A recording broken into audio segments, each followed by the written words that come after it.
it has been a rather heavy and full of data conference, so maybe because everybody's a little bit probably tired because of yesterday, hungry because of the lunch, we might do something very light before we go for food. What about defining the strategies and the methodologies for the future of humanism for the world? It's maybe a good light theme. Easy peasy. Yeah, exactly. So we heard a lot of interesting speakers. And they all had some different visions, issues, and aspects that are relevant for humanism. So Cristina had the idea of synthesizing all the big themes that we heard during the conference, to sum them up in 10 different topics. And the idea would be that for every country present at this conference, you would just make a top 5. I don't need to know what is the most important or the less important, but you just take the 5 topics that are really critical, that are crucial in your country to work on. The idea is that then we sum up for every country the quantity of top 5, and then that we will synthesize a list of the 5 most important issues. Then, because it's good to sum up the problems and to know how grave it is. In some countries, some issues are already solved, and in some others, there's still a lot of work to do. The idea would be after that for the 5 most critical themes, we would group you up and that you would be able to work in group and just define a few ideas, a few methodologies, a few solutions that we could, so we can have a really worksheet about what we can do in our countries to solve the most important issues. So I just maybe think about it for a few seconds, look at the themes. There is discrimination. Well, there is a lot of human rights violation and discrimination of humanism, which is a grave topic in some countries more than others. Well, a lot of people talked about the bad image, about the fact that a lot of people hate us and really misunderstand us. So the humanists are not ethical, help me? Persons. Yeah, well, yeah, a lot of people question our ethical values and our moral values. In some countries it's more grave than others. We have the religious indoctrination, which is grave in a lot of the speakers refer to it. The collaboration between state and church, or the separation between church and state, which in some countries is completely solved, in others is really a hot issue. Aggression towards humanists. We heard a few examples of people who got beat up because they were stating humanist statements, and so in Macedonia it was, I think. So in some countries it's a worse issue than other. We have reproductive freedom, so abortion, the right to decide in your own body for a woman when you can have a child or not, which in some countries is completely illegal and others is already legalized since many years. The LGBTQ rights, you all know what LGBTQ is. No, so lesbian, gay, bisexual, trans, and queer, kinky. No, then the scientific integrity. Yeah, in some places the scientific integrity is questioned. Can you say something more about that? Because it's her workshop basically, so I'm just her assistant right now. Then we have what is this? Anapathic? Anapathic. I don't know that word. Apathetic. Apathetic. We have apathetic. Pathetic civil society who doesn't give a shit about. No, apathic. Apathic. So it's like a lame, sleepy civil society who doesn't care about our values. And the last but not least is the lack of humanists in power structures. So we heard in some countries there were a lot of humanists in the parliament and decisional structures, in others less. So I don't know if you have a list of the countries present, or you just know them by heart. Is there a country that already says, I know my top 5? Alright, so wonderful. No, now I need my assistant to... So Serbia, anybody else? Alright. Slovakia, sorry?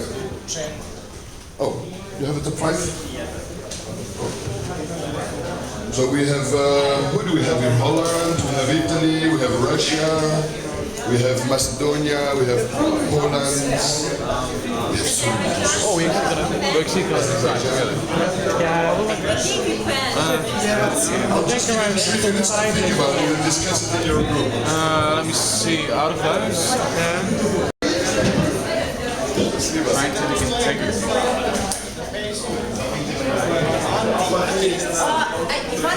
We need 5.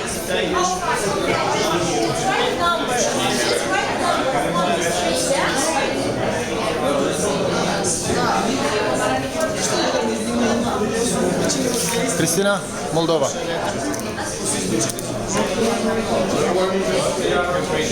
What about UK? Okay. Macedonia,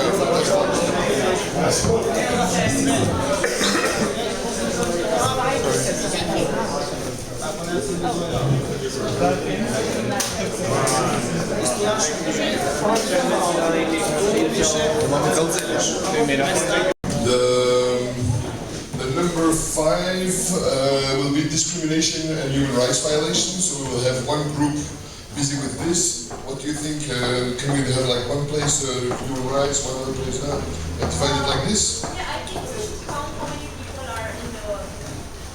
Yeah, and then. Wow. Divide it. Yeah. Blows them all. Just be an equal number. Or will it be 3? Oh yeah, 1, 2, 3, 4, 5. 3, 4, 5. Yeah. Oh yeah. Okay. But, I'm going to do the top 5 first. So the equal with discrimination and human rights, we have religious indoctrination. The number 3 is collaboration between state and church. When will you upload this? Maybe tomorrow.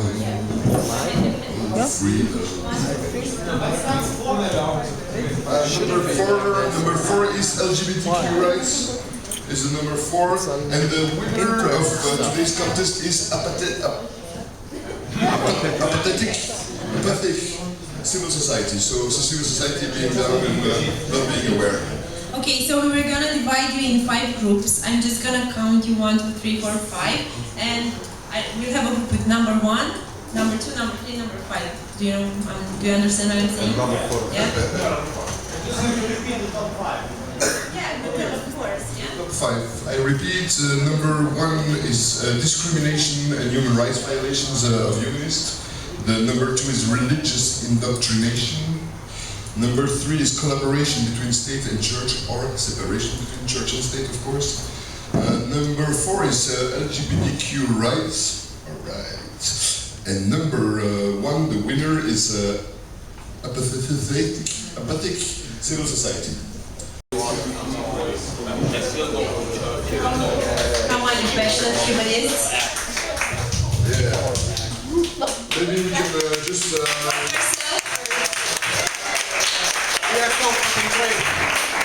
You are so... Alright, maybe we can start with the first group. You are the first group, but maybe we can leave them just 1 minute because they... The second group is ready. Yeah? The second group is ready. Okay. Who is the representative of the... Oh, okay. You did from Hungary.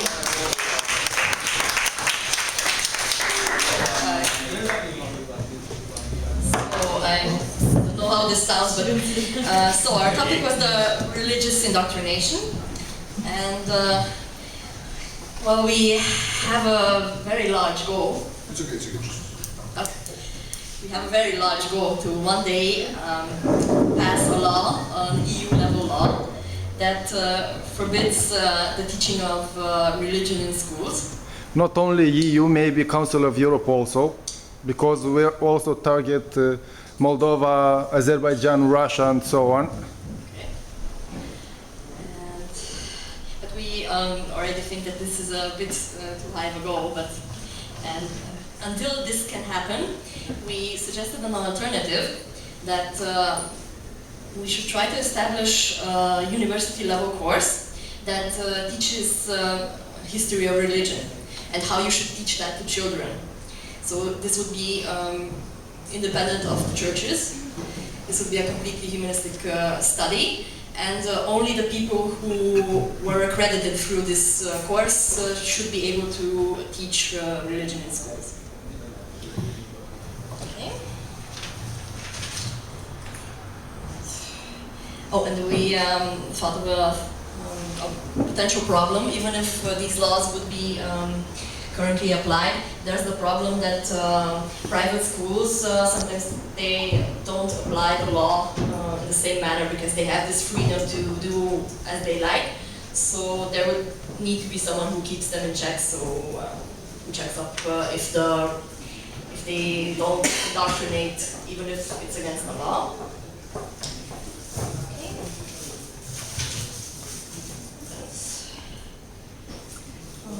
As a particular tool, we thought of a coordinated online campaign that would present all the religions. So everyone would have a chance to, the children especially, to familiarize themselves with other religions. So it's not just that they only hear about the religion they're born in. Besides children, of course, adults can convert as well, and they also are in our target group. So we would target them through humanist celebrations and communities, because there's no alternative currently to religion. Only in a very few places there are humanist celebrations, for example, and this would be good thing if this would spread, so everyone would have the opportunity to have such an alternative. And also in, for example, hospitals or prison, there are religious chaplains, for example. And I know of in Britain maybe that there is a humanist chaplaincy, and this should be also spread. Oh, that's good, in Belgium too, so that's good. That should be spread across Europe, because that's a great idea. And Humanist chaplain. Chaplain, so it's not necessarily a priest, but someone who comes and talks to you if you're, for example, in the hospital and you're sick, and he talks to you about how to deal with it. You are not talking about the room Not where chaplain. you can pray to playing spaghetti. Chaplain. Yeah, sorry, I'm the Yeah, humanist counselor, yeah. Okay, we also thought of another campaign. This could be similar to the Atheist Bus campaign that asks a few smart questions regarding religion and religion's role in society. And the last thing, a very political idea, that in order to get these laws passed in any level of Parliament or the EU or the Council of Europe, we should try to lobby the politicians during 2 elections. So they have their whole term, they have the time to change their mind if they don't necessarily agree with us. So maybe this way we have a better chance to have a bigger impact. Great idea.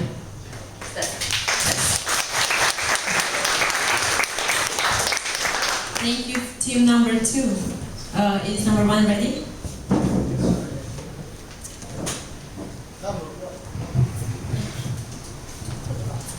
Okay, thank you. We had the topic of discrimination, and so every human rights violation, this was a huge topic, and some things overlapped in also your area. But we focused particularly on four basic human rights violations that occur in the countries which were represented in our discussion group. And for each of these problems, there are 2 approaches, we think. The legal approach and the civil awareness approach.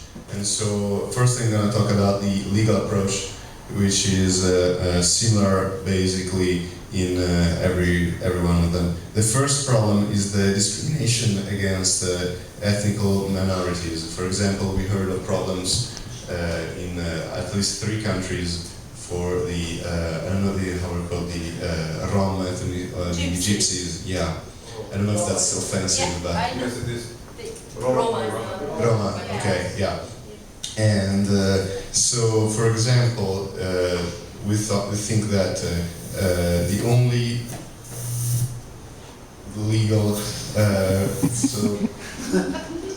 solution would be to have mixed classes in schools with people from different ethnicities, so that children are used to grow up in a multicultural society, and therefore they'll know people from other ethnicities, and so that once it shows by data, by polls, that if you know someone from a specific minority, you're less probably to discriminate against that minority. So that's very important, and that's something that only the government could do, to pass a law that says mixed classes. And another thing that has come out of this group as well is the cultural studies and ethical history studies. So know the history of every ethnicity, of every group around the world, so that at least you know something and you don't base your judgment only on prejudice. Second problem is the freedom of expression, and we found out that in every country basically there is a double standard that infringes over the freedom of expression, so that we non-believers do not have the right to criticize or satirize religious ideas, but the religious people are very free to insult us and offend us because we're atheists. And so that's a clear double standard. And I think that we thought that the first step to improve that situation would be the end of all the blasphemy laws and the improvement of the legal system in the countries, which again can be achieved on an international court of human rights. Then we have the problem that it is in many countries recognized the freedom of religion, but not the freedom from religion. This is a topic that has been discussed in many other lectures. And again, it is a clear misinterpretation of Article 18 of the Human Rights Declaration. So basically, again, there is the Human Rights Court, and that's it. I mean, any singular person can appeal to the Human Rights Court against his own state, his or her state, and of course the court will be forced to give rights to our positions, and therefore the state will be obliged by the international law to accord to that sentence. And then we just started before the end to discuss about sexism and disequality between men and women. For example, in job salaries, men tend to be paid more for the same job respect a woman. And so we thought that legally speaking, again, the first step would be harsher punishments for those employers who enact such things. But alongside all these legal, technical, political decisions, we think that it is crucial to raise social and cultural awareness, because the problem is that many of these legal fights against injustice, against discrimination and human rights violation go on silently, without the media attention. The Raif Badawi campaign, for example, does not have that much support by the media, and so on.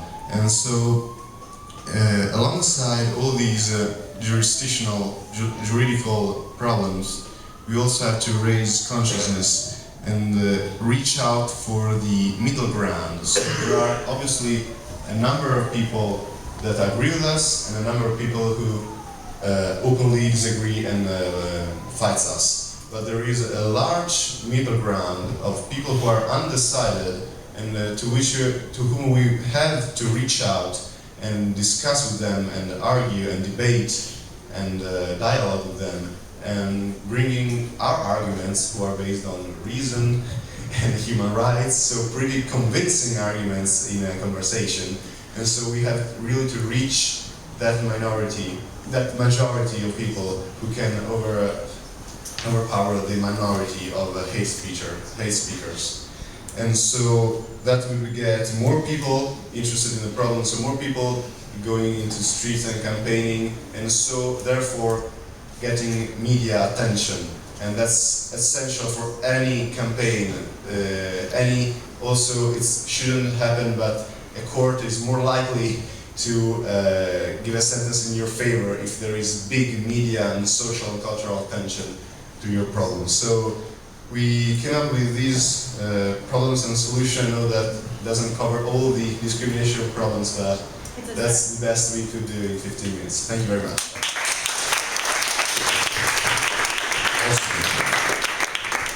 Maybe group number 3. Group number 3 is the one busy with collaboration between church and state and or separation between church and state. Here you go. Thank you. My name is Flavio. I'm here for group number 3, and the issue is here the wonderful partnership between state and church. Our group identified 4 large solutions to this issue. Number 1 and number 2 are closely related, but we kind of keep them on a fine line separated. Number 1, raising awareness to the civil society.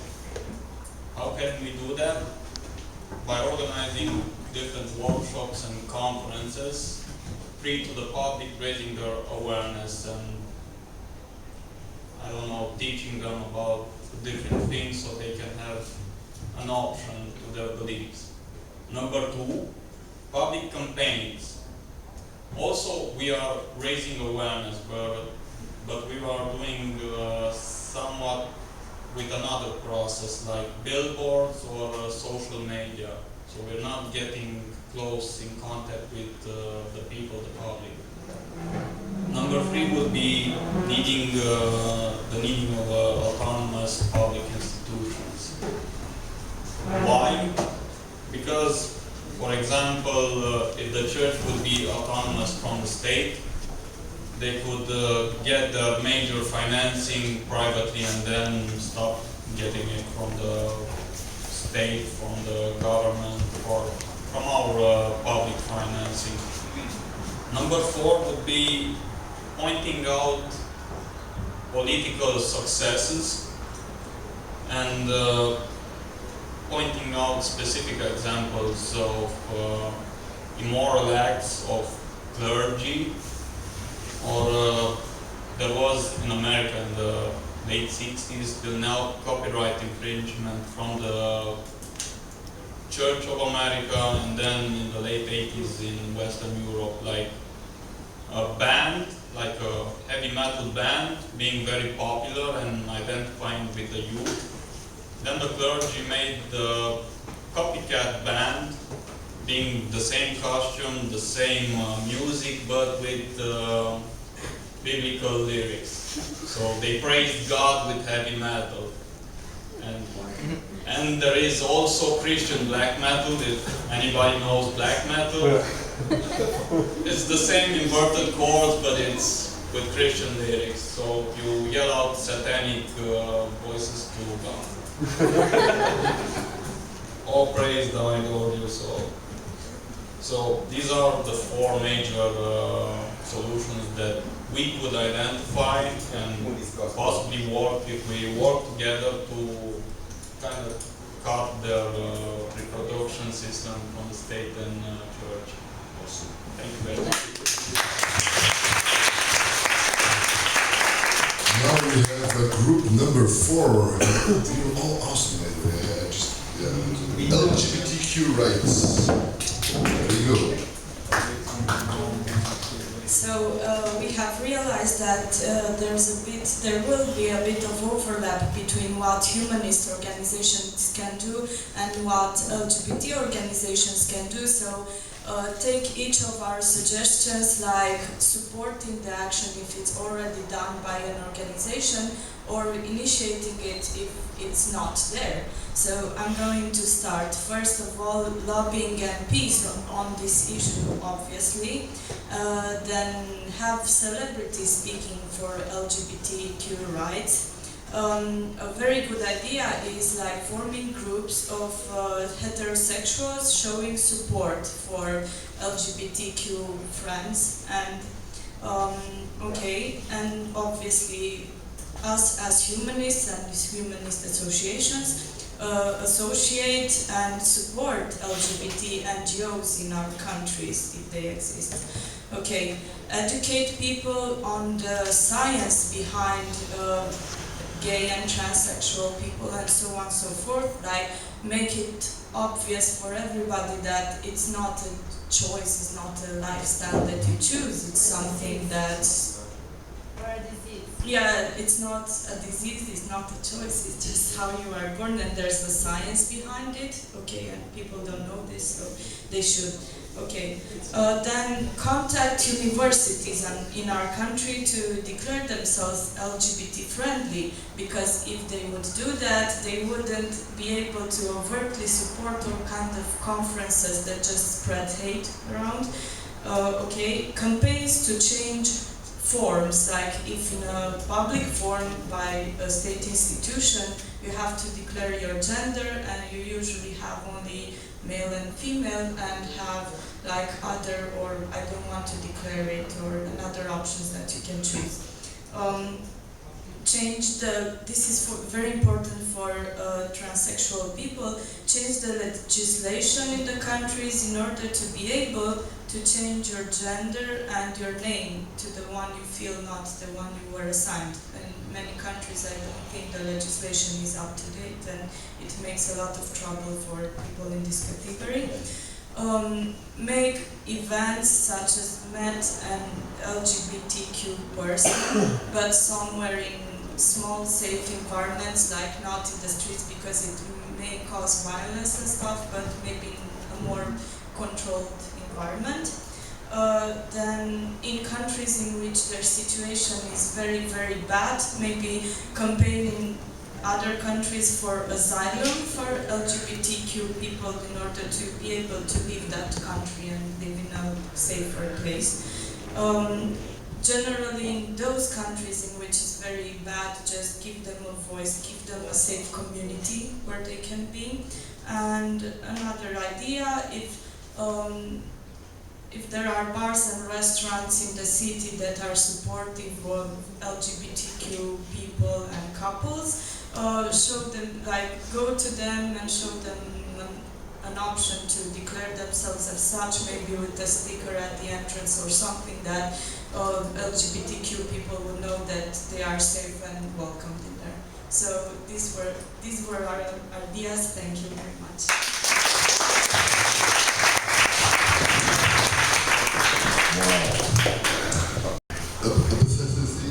Apathetic civil society. Our problem is apathetic civil society. So the best thing about this problem is also the worst thing about this problem is represented all over the countries of EU. And we tackled 4 major issues that we think that should be handled in order to reduce this problem. The first thing is the problem of so-called shrinking social space.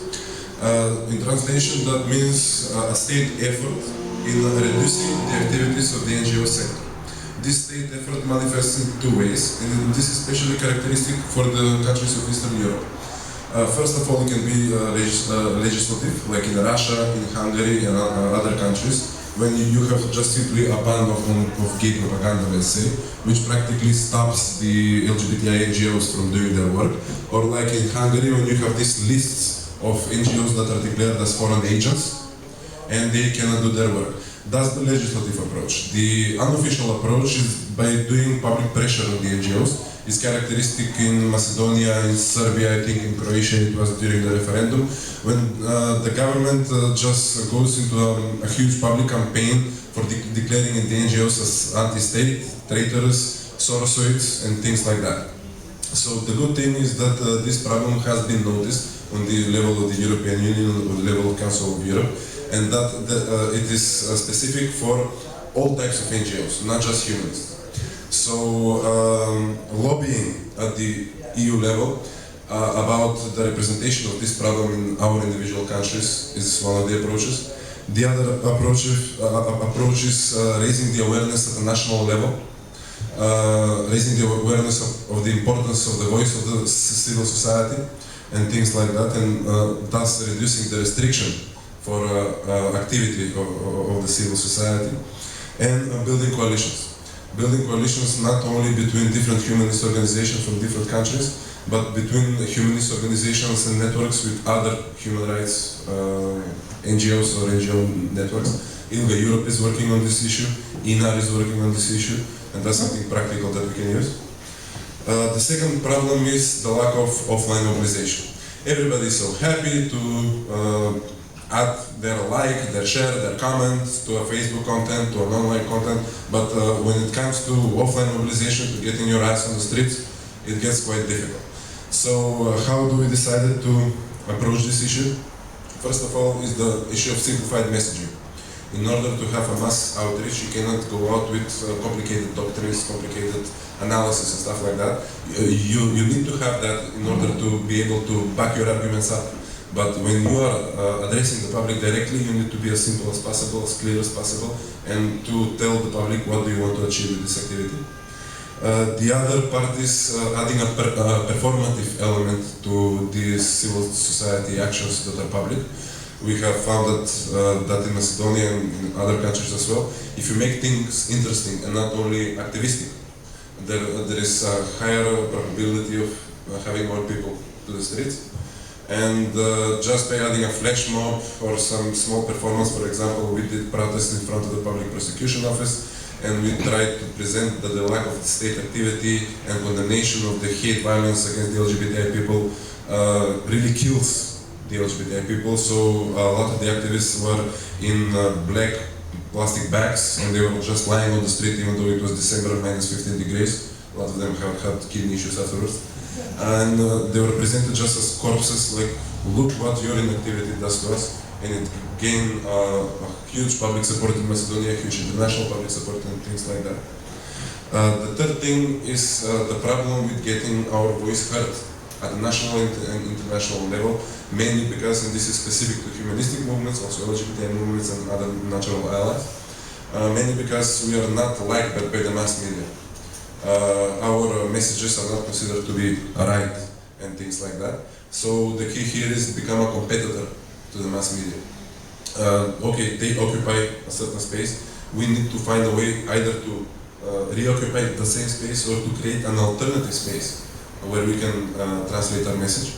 And one of the suggestions in this regard was creating a European level NGO-specific media, a way of transferring information and messages across countries, but also within the country and things like that. And there are other aspects of this issue that will be tackled with the following issue.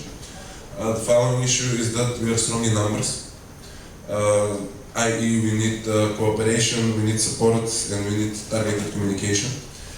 This cooperation is on an international level, but also on a national level. The success that we had in the lobbying against the Amendment 33 in Macedonia, we raised visibility in other European countries about what's happening in Macedonia. But simply if we went out and we were like, LGBTI people discriminated in Macedonia, it's so hard, it's so difficult, we wouldn't have gotten through. What we did is we prepared a specific argumentation that was relevant for the European countries. For example, in Macedonia, the government tried to make a constitutional limitation of a specific human right predicted in the European Convention for Human Rights. And the relation between the constitution and international conventions is different from a country to country. In some countries, the international conventions are higher than the constitution. In other countries, they're at the same level. In third countries, they're lower than the national constitution. So it was a clear threat that if this thing passes in Macedonia, it will get a very easy module of other countries to do the same. Not only for LGBTI people, but for other issues. So we are like, look what's happening in Macedonia, it can happen in your country. It can happen for something else. Stop it before it spreads. And it kind of worked. The second thing is translation, and this is with become a competitor with mass media. So most of the media in my country, in all of your country, they have a specific number of articles that they have to publish that day. And reporters, just as everybody else, tend to be lazy. So if you get something of relevant from other country, if you translate it and if you send it to the media, they will already have a prepared material that they can publish, and they very often do so. They just copy and paste parts. Of course, they don't write that you have written the material, but at the end it doesn't even matter. What matters is getting your message through. So translate, create targeted communication, like we did with the specific European countries. Reform the messages into making relevant for your target group, for different age groups, for different countries. Broaden the message. For example, if we have a specific issue, let's say in Romania there is a priest present in every government meeting, as I understood, or am I wrong? Yeah. So if that's the issue, you need to make that message interesting for other countries. How can you do that? You cannot say the priest bothers us. What you can say is the influence of the church is extremely high in everyday politics in Romania. And that high influence can translate on the EU level, on the level of the Council of Europe. And if the Romanian voice in the Council of Europe, in the EU, is influenced by the church, that leads to a strong possibility for the final conclusions and solutions to be influenced by these guys. So we need to stop it. And that's it. Thank you.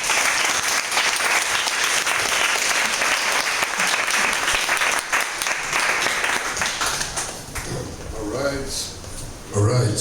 Thanks, first of all of you, for the work you've just done. I think now we have a working document. We have objectivable goals that we can all work for all our institutions. Just bring back the messages. I think you guys actually did a tremendous job, not only now but also during the whole event. I don't know if you realize, but you can have mixed feeling about the situation. On the one hand, we see that religions all over the world are powerful, have a real problem with a lot of freedoms, freedom of belief, freedom of sexual orientation, with atheist thinking, with scientific reasoning. And well, we're fighting something that's quite big, that's quite strong. I know that, and I heard it was very touching that some of you had problems with your family, problems with your friends, problems with your bosses and your employees. It's I'm sorry to be so negative, but we have to look at the dark side of the question, and it is that we have actually a great responsibility. I mean, if you look at how the world evolved within religious systems and how the world will evolve as we see it, well, I think we have a lot of work. There is still a lot of countries and people to convince. There are still a lot of governments to help to evolve and to change. But on the positive note, we have kind of a cool weapon. I would say we have freedom, you know, and freedom is priceless. Freedom is a mental state with which you can approach any type of situation. We have social justice. We have freedom of opinion, freedom of sexual belief, freedom to choose or not. Sorry? Reason. We have critical thinking. We have a lot of positive aspects that are priceless, aspects that religious people maybe don't have in such a developed way that we have. So maybe they had the past, actually. They forged a lot of things in our cultures, they forged a lot of things in the world, but we kind of have the future. And when I look at all you guys and I hear your brilliant minds thinking about how we can make it better, I'm become more enthusiastic, actually. I look at what's being wrong. You're all very aware of the problems, but you also all have a good idea of how to solve the problems. Now, I can understand that some of you may have a hard time in your countries to try to explain to your family and your entourage that you have a vision, a positive vision for the future. But please, just don't forget all the people that you met here at this conference. We all have the same problems, and we have the future. We can make it. We have the power to change humanity, to change mankind, I think within a few generations, they will look at your generation, at you people, as the ones who helped the world evolve, who helped the world change, and so don't lose your enthusiasm, don't lose your motivation. Try to keep the good work up. Try to fight for freedom.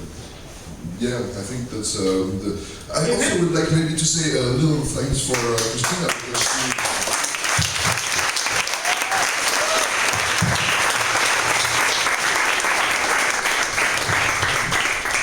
So do we have a winner? Okay, free shots for everyone. Okay, yeah. At lunch, you will choose between Jägermeister and tequila, because after lunch there's no more workshops, nothing. So you can drink. I won't be responsible. Okay. Thank you, Yvan, for the great workshop. Thank you, everybody. You are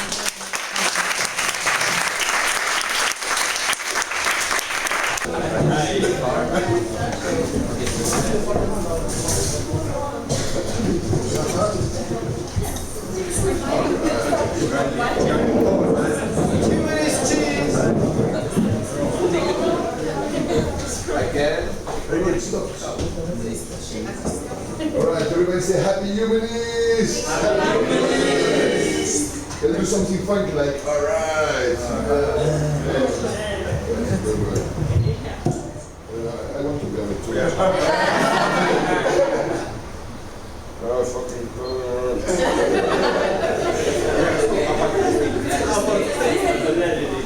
Let's see.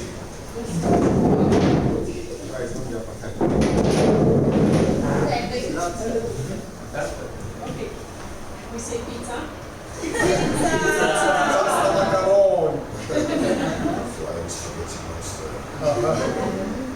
Sarmale.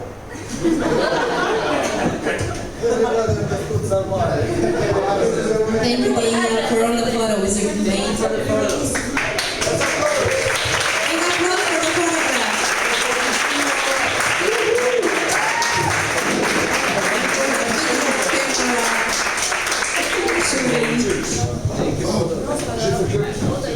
Je vais WhatsApper.